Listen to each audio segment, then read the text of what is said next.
You're watching Drake Wing Gaming. Enjoy the video. Hey guys and gals, Never here from Drake Wing Gaming, and something on Twitter, the Gaming Dragon. Today I'm coming back at you with another Let's Play episode of Wayfinder. So yeah, let's go ahead and jump right back in, shall we? Alarm chain, you were up, and let's go. Okay, I take it in. It's not every day you learn about the history of an entirely separate world after all. Not knowing how long wolf giants live, I assume 2 reigns per century over 20 centuries. Interesting. So like 35 to 40 rulers, right? Right? Finn, wolf giants live for a lot longer than humans. One of our kind can live long enough to be a great chief for upward of 200 years, and that's just the average of those of indirect lineages. The direct Skull and Haiti lines find mates only of giant kind, whereas the indirect lines found mates of human or other races. They often live to be closer to 350 or 400 years old. It's been roughly 3 millennia since our progenitor left us. What? Millennia? That's a long time. For the first 2,000 or so years, the great chief line was passed between the Haiti and Skull lines. Then, a few generations after that line split, other indirect lines began to rule. But then, how old are you 3? Are human years and wolf giant years the same? Yes. Generally, our years are the same. However, we live 3 or so times as long as a human on Midgard. Taking our lifespans into account, most of us would be where you are at around 50 years old. Those of us who are of the direct Haiti or Skull lineages are there at around 80 years old. Actually, the humans in Jotunheim tend to live a good bit longer as well. It's likely the magic. I feel stunned. I don't know what I expected the life expectancy of an otherworldly being to be, but centuries? My phone goes off, buzzing in my pocket. I check and it's a text from my mom. I pocket it for now. She'd understand. Bjorn continues where he left off. As I said yesterday, this time all of the contenders are of direct bloodlines of Skull and Haiti. That's the first time this has happened since, well, back when only the direct bloodlines had claim. A millennia after Skull and Haiti vanished, the other wolf giants wanted a place at the top and really began trying. And for that reason, the Council of Elders was established. When the current great chief passes, unless the successor of a direct blood descent, the Elders lead until they can select wolves from each village to test their mettle and prove themselves worthy to lead. My family had 2 candidates. My brother Biem and I were chosen. This is because we are the only 2 in our village who are eligible. I have a great many questions, but I need to mention what I know before I forget. Working up the courage, I take another shot at bringing up the dreams. Bjorn, I've been having dreams, except I'm not entirely sure they're really dreams. Oh, yes, I meant to ask you about that. You mentioned them earlier, but were interrupted by the book's, ward. I nod. I saw them. Skull and Haiti. Well, I was them, chasing the moon, then chasing the sun. Bjorn looks at me incredulously. Skull spoke to me earlier. He's been speaking to me for a few days now, but I didn't know who he was until earlier.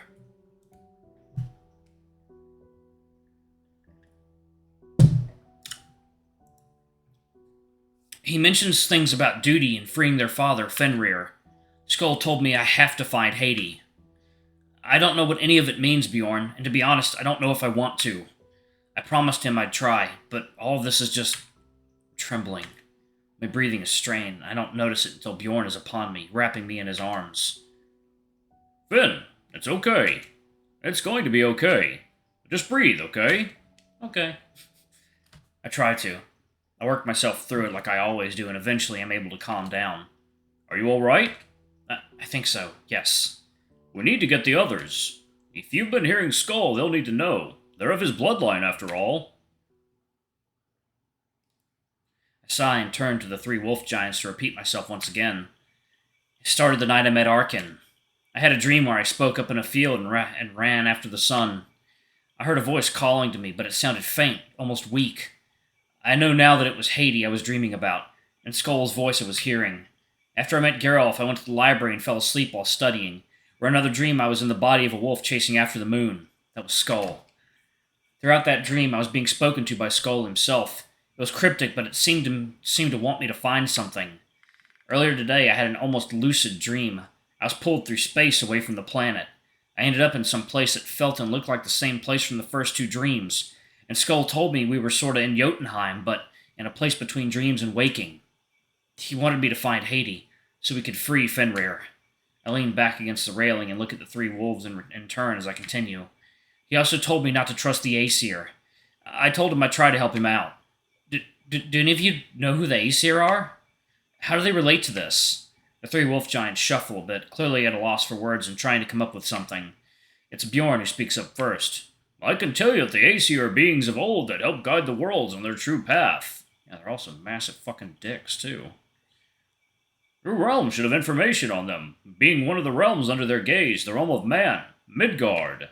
Why Skull is telling you not to trust them, however, I can't say. Well, how about these dreams? Are they typical of a finder?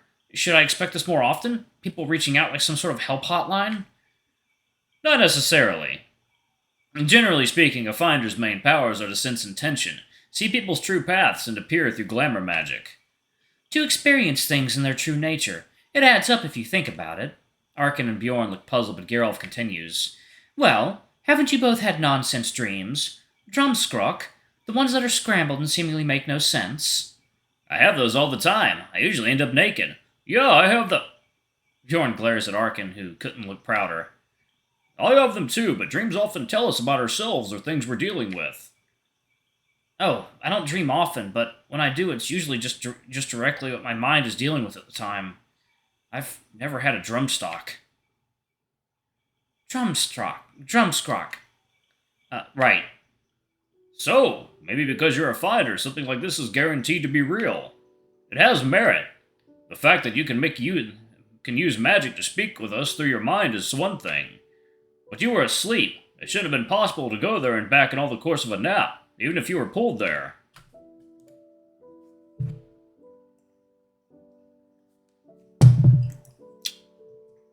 Arkyn clears his throat. It sounds like you're saying that you've crossed the divide, Finn. That's not easy to do. If Skull is trapped somewhere, he likely was only able to bridge the gap. You'd have projected your mind first. That's what I can't figure out. Nobody can travel that fast on their own through their dreams. As far as we know, that is. Unless you're a magical prodigy, I think it's safer to assume that this is indeed the case. You somehow projected your mind and Skull found you, pulled you somewhere on the other side, and sent you back. That's unprecedented, since the magic typically takes our body across once we reach the divide. Disconnecting your mind from your body that way sounds dangerous. Right. You could wind up drifting out there, unable to get back. Silence overtakes us. I swallow hard. I could, go brain dead? Slowly, the three of them look to one another for an answer, then back to me. I nod. I understand. Somehow I need to stop my mind from drifting while I sleep. I'm suddenly incredibly mortified. Alright, well, Skull still needs help. Where do we start?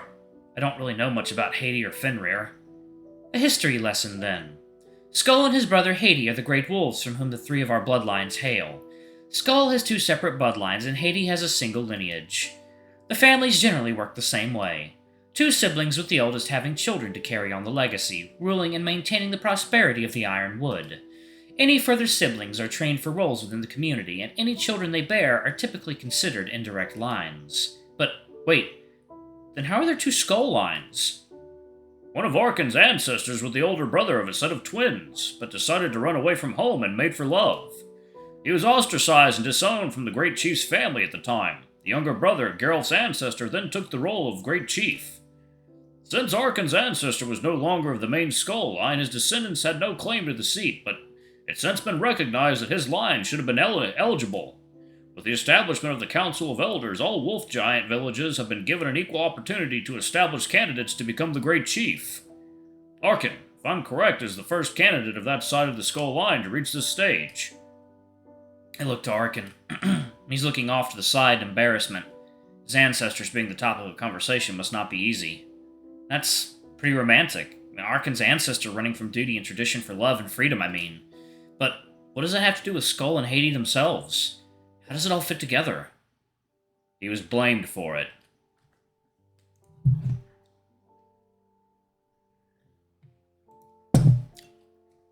What do you mean, Arkyn? What was your ancestor blamed for? Arkyn looks into my eyes with sorrow and sighs. As I was growing, Mama would tell me this story every now and again. She wanted to remember what my ancestor did, why he did it, so that I would never hate him for it. The Great Wolf made his children, Skull and Haiti, lead the wolves of the Iron Wood. Our lineage was tasked with protecting every village and expanding the Iron Wood. Those were the only tasks left to us. He knew the traditions were forced upon our families by their own ideals and not born of the will of our progenitors. Hold on. Protect the villages from what exactly? The three wolf giants looked to one another for an answer to my question, but none of them seemed to have an answer. A good question, Finder. You're lining things up nicely. I hear the voice, but nobody else seems to. It definitely didn't sound like Skull. Then who was it? Is Loki fucking about with everybody? I opened my mouth to mention it to when Arkyn picks back up again. My ancestor and his brother grew up with their friend, a woven lass from their village. Over time, both brothers began to love her. The former great chief was sickly, and it would soon be time to step down. The younger twin, knowing that his older brother would no doubt become great chief and take the lass as his wife, proposed to her. Although she did not love him, she was forced to accept his offer of courtship by her parents, who he had bribed. However, in secret, the girl loved my ancestor, and the two planned to escape. In doing so, the pair became scapegoats for the entire Skull line. All of the terrible things that happened after were blamed on them for breaking tradition. That's how the vessel line was formed. That is not how my people would tell it, though it rings truer than the versions of the tale I have heard simply by the merit of its storyteller. I do not trust my family to tell a version of events unmarred by some lie here or there to save face.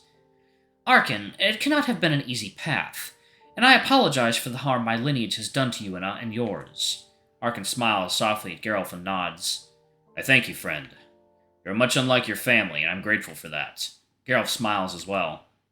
Arkyn, what exactly happened after your ancestors left? Why were they ostracized so harshly? I get that he stole the bride or whatever, but that can't be it, can it? Was Geralt's ancestor really that vengeful? You said he was blamed for something, but was it that? Shortly after all this happened, Skull and Haiti convened somewhere in the Iron Wood. The last sad howls were heard together by everyone. Nobody saw them again after that. My ancestor, he was blamed for Skull and Haiti disappearing. They said he broke the traditions of the Iron Wood and that Skull and Haiti chose to leave us because of his actions. The young of my lineage have always been called things like vessels of evil by other children growing up. Alright, I'm going to go ahead and pause it right there. Thank you all so much for watching. Don't forget to like, comment, subscribe, and ring that notification bell, and check out our Patreon and YouTube memberships if you can. It always helps. Anyway, I love you all, and I'll see y'all in the next video. Bye-bye!